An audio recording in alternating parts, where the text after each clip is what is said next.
Welcome to Urban American Stories. Don't forget to like, subscribe to the channel, and turn on notifications. The sound of sledgehammer against metal echoed through the Foster's backyard like a gunshot, making 72-year-old Benjamin Foster jump out of his rocking chair on their porch.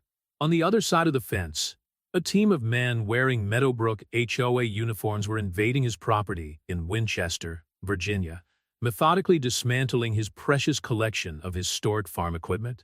"Stop right there!" Benjamin's voice shook as he leaned on his cane, descending the porch steps as fast as his arthritis would allow. "You have no right to be here." Donald Thompson, the new president of the Homeowners Association, watched the scene with his arms crossed and a satisfied smile on his face. Tall, thin, and with perfectly combed gray hair, he represented everything Benjamin despised about the new generation of residents who were turning Winchester into a standardized suburb. "Actually, Mr. Foster, we have every right," Thompson replied, pulling a document from his blazer pocket. "As per the notice sent 30 days ago, your collection violates HOA guidelines on outdoor storage. Since you have not taken action, we are exercising our right to remove these items." Benjamin felt his heart squeeze as one of the workers ripped the original nameplate off his 1922 Fordson F tractor, a piece his grandfather had bought new to work the family land. "This isn't junk. These are cataloged historical artifacts. Museums lend these pieces for exhibitions." Margaret Foster, his 45-year-old daughter, came running from the house when she heard the commotion. A lawyer specializing in real estate law, she instantly recognized the illegality of the situation. "Mr. Thompson, you are committing several crimes right now. This property has a historic exemption registered with the county, and this equipment is listed as cultural heritage." Thompson just shrugged. "The HOA rules are clear, Ms. Foster. Your father has had ample time to bring the property up to community standards." "Community?" Benjamin practically spat the word. "My family has farmed this land for 5 generations. You arrived yesterday, and you think you can erase our history?" Margaret put her hand on her father's shoulder, trying to calm him down, while filming the scene with her cell phone. She noticed that the workers had already loaded several smaller pieces into a truck. "Where are you taking this equipment?" "To a safe deposit," Thompson answered vaguely. "Mr. Foster will be able to claim the parts upon payment of the accumulated fines." "This is theft!" Benjamin shouted, his hands shaking with anger. "That hand plow belonged to the first settlers of the Shenandoah Valley. The Museum of Agricultural History offered me $50,000 just for it." Margaret realized she needed to act quickly. She called the police while continuing to film, but knew it would be difficult to stop the immediate damage. The Meadowbrook HOA had become notorious in the area for its aggressive tactics since Thompson had taken over as president 6 months earlier. "Dad, I'll figure this out," she promised as she typed frantically on her cell phone. "I'll call Jerry at the county attorney's office. He can issue an emergency injunction." But Benjamin barely listened.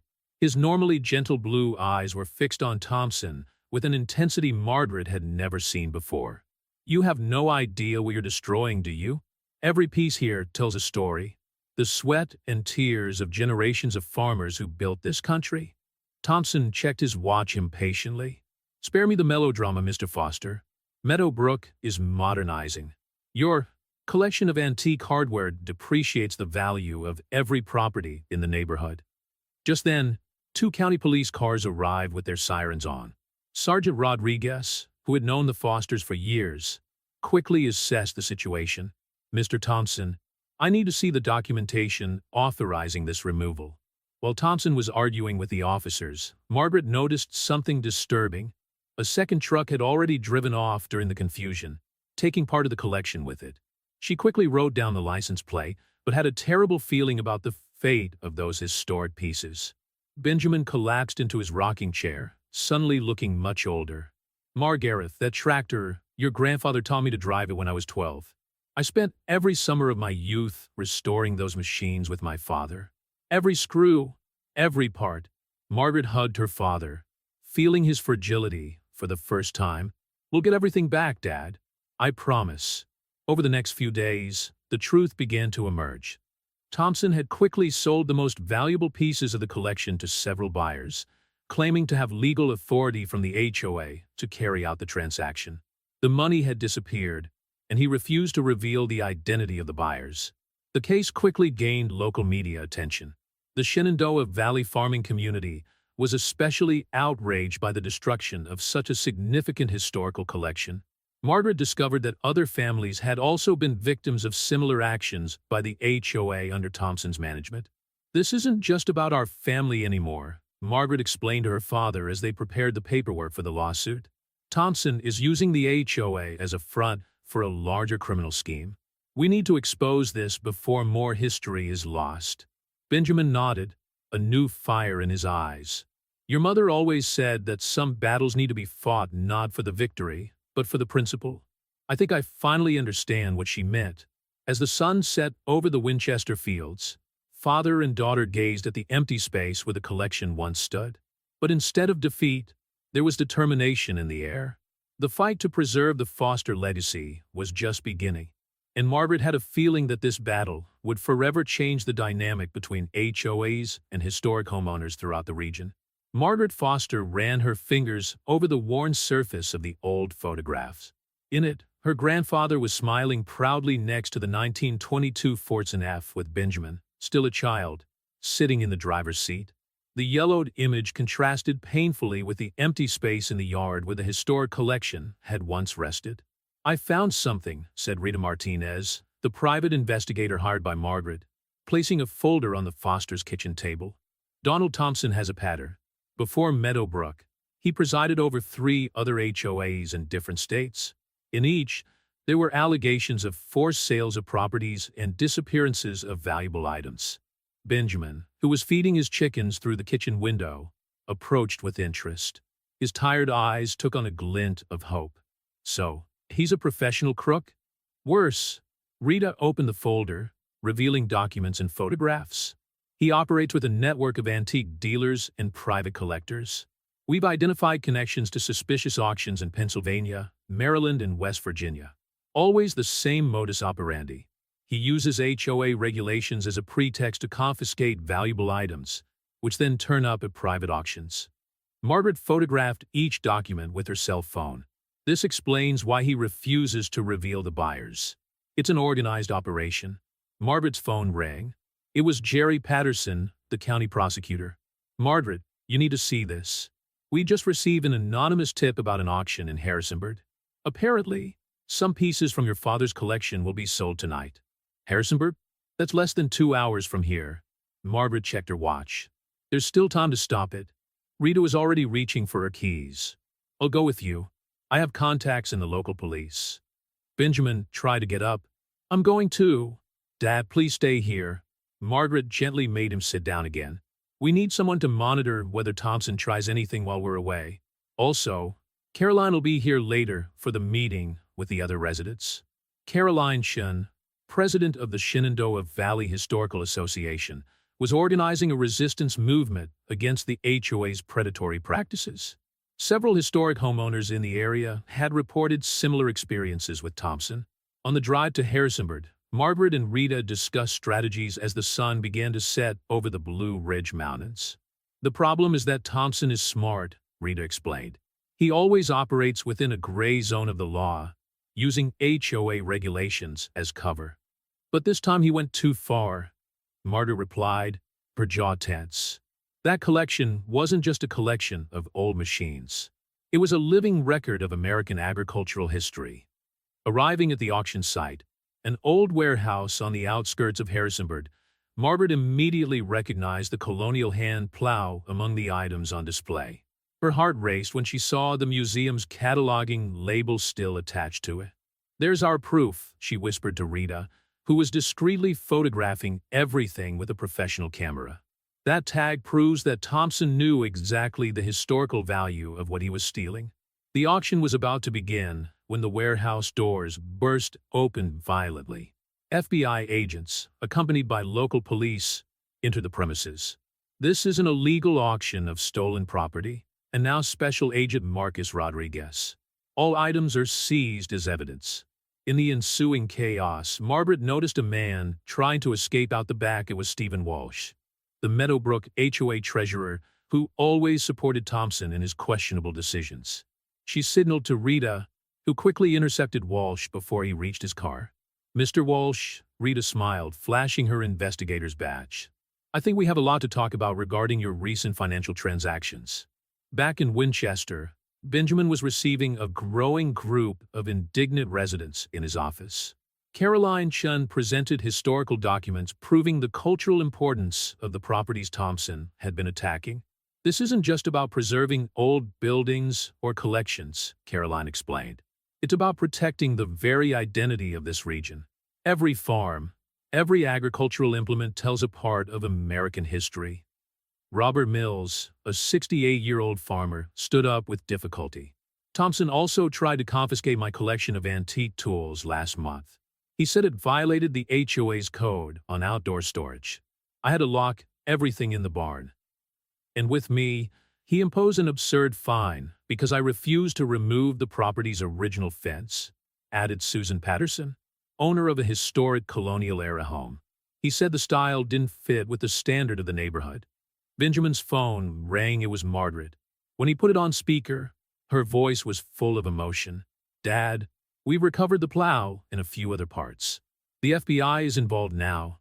It seems that Thompson and Walsh are part of a gang that specializes in antique theft." A collective sigh of relief went through the room. Caroline quickly started making notes. "This changes everything. We can use this case to push for changes in state legislation on HOAs and historic properties." Benjamin looked out the window at the dusk, thinking of his father and grandfather. "You know, for generations my family has preserved these machines not for their monetary value, but for what they represent. They are silent witnesses to American progress, to the hard work that built this country." As the meeting continued, Margaret and Rita returned to Winchester with the first pieces recovered from the collection. It was only the beginning of a larger battle, not only for the preservation of the Foster's heritage, but for the very soul of rural America's historic communities.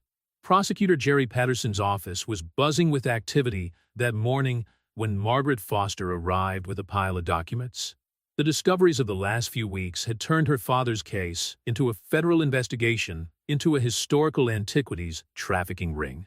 "You won't believe what we've discovered," Jerry said, leading Margaret into a meeting room where FBI agents were organizing photos and documents on a large board. "Thompson wasn't just stealing in Winchester. We have evidence linking him to dozens of similar cases in 5 different states." Special Agent Rodriguez pointed to a series of photographs. "These are historic properties that have been targeted by the scam in the last 3 years. The pattern is always the same. Thompson takes control of HOAs in areas with high historic potential, then uses rigged regulations to confiscate and sell valuable items." Margaret recognized some of the pieces in the photos: farm implements, colonial furniture, even a collection of antique carriages. "How did he manage to operate for so long without getting caught?" "People like Thompson thrive by exploiting legal loopholes," explained Rita Martinez, who had just arrived with new files. "HOAs have significant powers over property, and many victims simply don't have the resources to fight back legally." A movement at the door caught everyone's attention. It was Caroline Chun, accompanied by an elderly gentleman Margaret didn't know. "This is Douglas McPherson," Caroline introduced. "He was a former president of the Meadowbrook HOA before Thompson." But Pearson looked nervous but determined. "I came to tell you what I know. Thompson didn't assume the presidency legitimately. He used blackmail and forged documents to force me to resign." This revelation caused a stir in the room. Jerry quickly started taking notes while Rodriguez asked specific questions about dates and documents. Margaret realized that they were facing a crucial piece of the puzzle. "Mr. McPherson," Margaret asked gently, "why did you decide to speak now?" The elderly man pulled an old photograph out of his pocket. It showed a family farm with agricultural equipment similar to that in Benjamin's collection. "Because I saw what happened to your father on the news. My family also had a similar collection on our farm in Maine. Thompson destroyed it 2 years ago, using the same methods." Meanwhile, in Winchester, Benjamin received an unexpected visit. Stephen Walsh, the HOA treasurer now under investigation, seemed to have aged decades since his arrest and subsequent release on bail. "Mr. Foster," Walsh began, visibly upset, "I've come to apologize and offer information. Thompson is not who he thought he was. He works for a larger group, international collectors who specifically target American historical heritage. Benjamin studied the man in front of him, recognizing the signs of someone carrying an immense weight on his conscience. "Why did you help him, Mr. Walsh?" "At first, I thought it was just normal HOA regulations," Walsh explained, running his hand through his gray hair. "By the time I realized the truth, Thompson had enough material to incriminate me. But I can't live with that anymore." Walsh handed Benjamin a USB stick. "Here's everything: sales records, locations of the pieces sold, buyers' contacts. Thompson will kill me when he finds out, but his collection deserves to be preserved." In Harrisonburg, Rita and Margaret worked with regretful buyers who had acquired pieces from the Foster collection, many without knowing their origin. One private collector from Rhode Island had bought the 1922 Fortson F and, on discovering its history, offered to return it free of charge. "It's amazing how this story is bringing people together," Rita commented as they drove back to Winchester. "Every person who helps recover a piece is, in a way, preserving a piece of American history." Margaret nodded, thinking how happy her father would be to see his beloved tractor again. "You know what's ironic? Thompson wanted to erase our history, but he ended up creating a larger historic preservation movement than ever existed in the region." Arriving home, they found Benjamin chatting animatedly with Caroline and a group of historians. Walsh's USB stick had revealed a much bigger operation than they had imagined, with international ramifications. "We need to act fast," Caroline warned, showing printed emails. "Some of the unsold pieces are scheduled to be shipped to buyers in Europe next week." Jerry Patterson arrived at that moment with urgent news. "Thompson has discovered that Walsh has handed over the evidence. He's trying to leave the country. FBI agents are on their way to Dulles Airport right now." Events unfolded quickly over the next few hours. Thompson was detained, trying to board a flight to Zurich. In his luggage, they found documents detailing the entire antiquities trafficking operation, including connections to international criminal organizations. The Winchester community mobilized to help recover the pieces. Farmers offered trucks for transportation, historians volunteered to authenticate the recovered items, and even former critics of Benjamin's collection now understood its historical importance. "Dad," Margaret said as they watched the first shipment of recovered pieces arrive, "I think this fight turned out to be about something much bigger than our family." Benjamin smiled, his eyes watering as he watched his beloved tractor being carefully unloaded.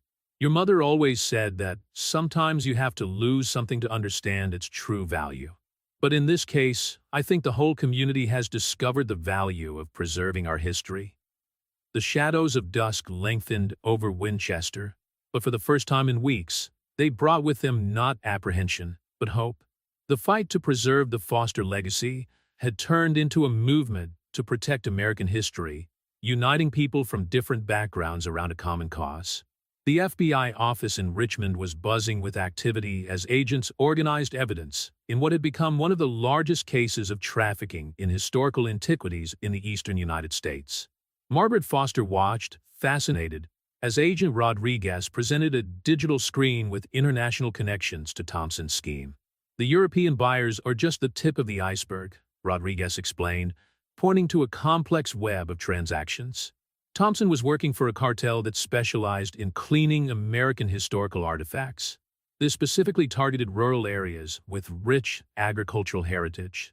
Benjamin, who had insisted on coming despite his tiredness, adjusted his glasses to better examine the images.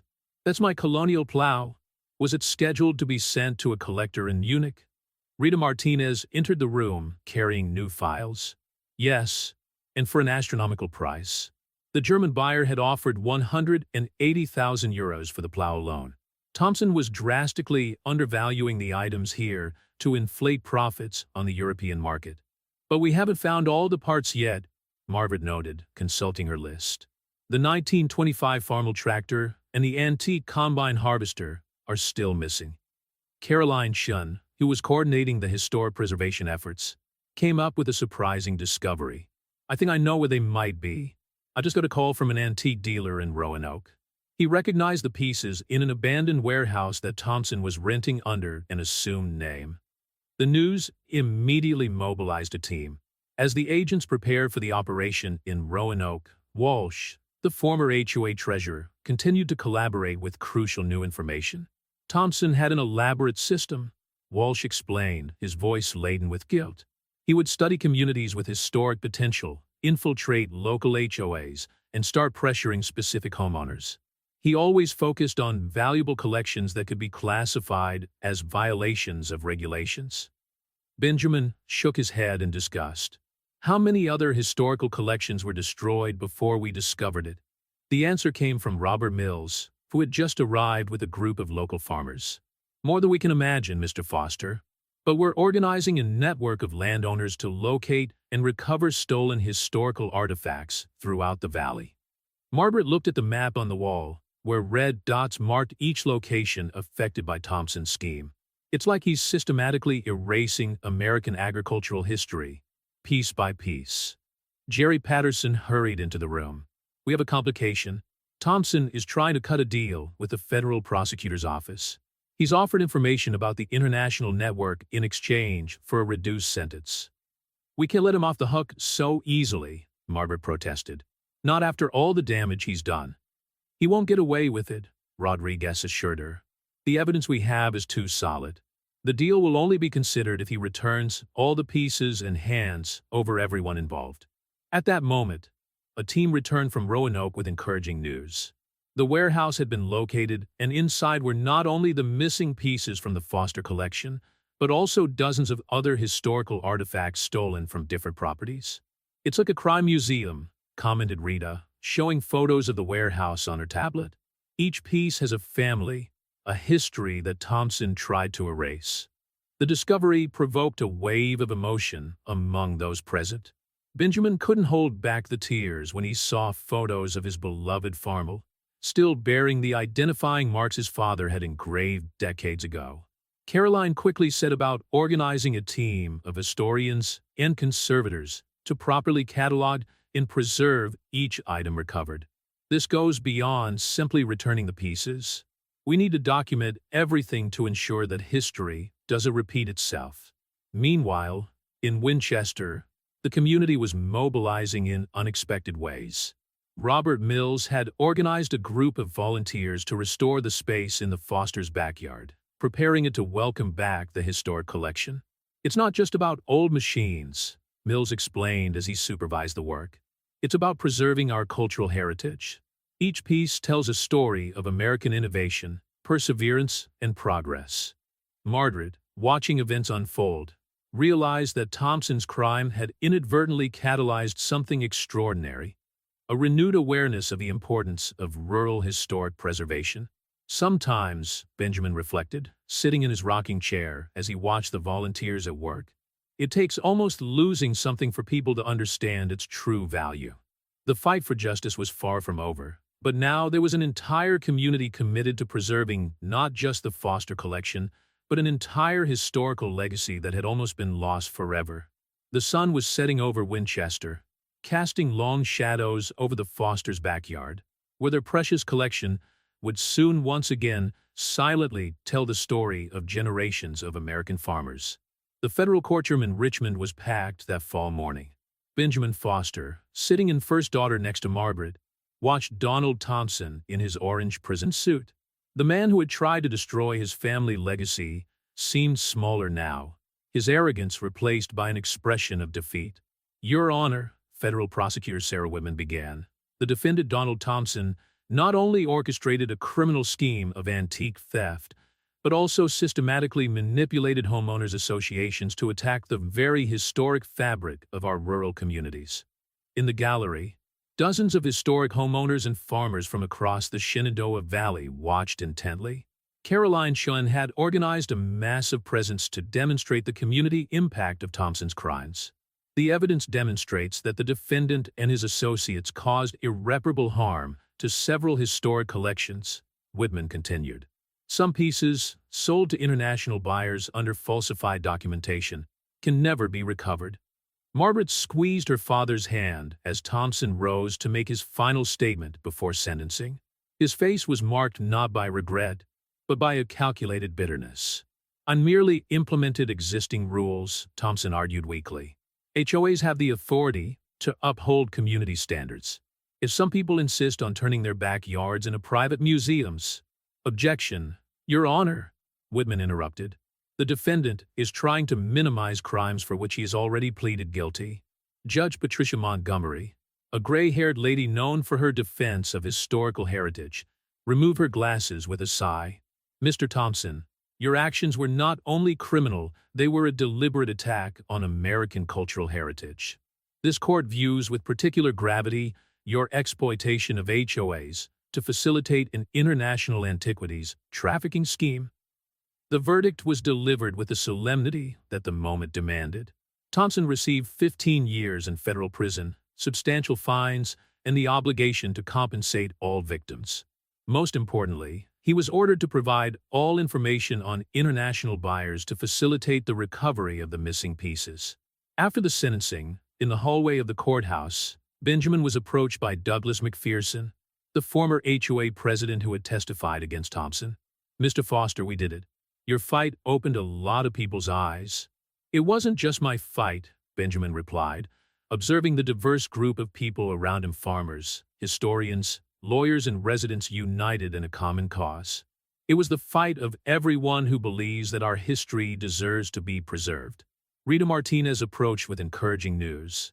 The FBI has just recovered 3 more pieces from its collection in Germany. The buyer was completely cooperative when he learned of the item's origin. The following weeks brought a remarkable transformation in Winchester. The community mobilized to help restore the Foster collection. Robert Mills led a team of volunteers specialized in restoring old equipment, while Caroline Chin coordinated the historical documentation of each piece recovered. "Look at this," Margaret commented one afternoon, showing an article from the Washington Post. "Our story inspired state legislation to protect historic properties from abuse by HOAs." Benjamin, sitting in his favorite rocking chair, watched young agricultural history students examine his restored forts and Fs. The tractor, now properly documented and preserved, had become a symbol of resistance and cultural preservation. "You know, Dad," Margaret sat down next to him, "when all this started, I thought we were just fighting for our collection. But we've created something much bigger. A movement," added Caroline, who was joining them with a cup of coffee. "People realize that preserving our history isn't just about keeping old objects, it's about keeping alive the memory of who we are and where we came from." The Foster's backyard had been transformed into a small, open-air museum, with information boards detailing the history of each farm implement. School groups made regular visits, and historians from all over the country came to study the now properly preserved collection.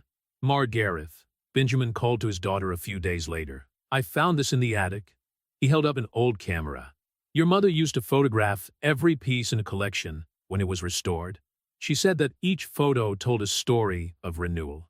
Inspired, Margaret organized a photographic exhibition at the local library, combining her mother's old photos with images from the recent struggle to preserve the collection. The exhibition, entitled Seeds of Memory, The American Agricultural Legacy, attracted visitors from all over the neighboring states. One quiet Sunday afternoon, as Benjamin explained the workings of the colonial plow to a group of fascinated children, he realized that his collection had finally found its true purpose. It wasn't just a collection of old machines, it was a living portal to American history, a tangible reminder of the generations who built the country with their own hands. "Each piece has a story," he explained to the children, his wrinkled hands caressing the worn metal. "And now, thanks to all of you, those stories will continue to be told." Margaret watched from a distance, moved. The fight to preserve her father's collection had turned into a much bigger victory, a victory for memory, for community, and for the very essence of what it meant to be part of American history. The sun was beginning to set over Winchester, casting a golden glow over the restored machines. On the horizon, the Blue Ridge Mountains stood as silent witnesses to yet another chapter in the never-ending story of the Shenandoah Valley, where past and present were in perfect harmony, preserved for future generations.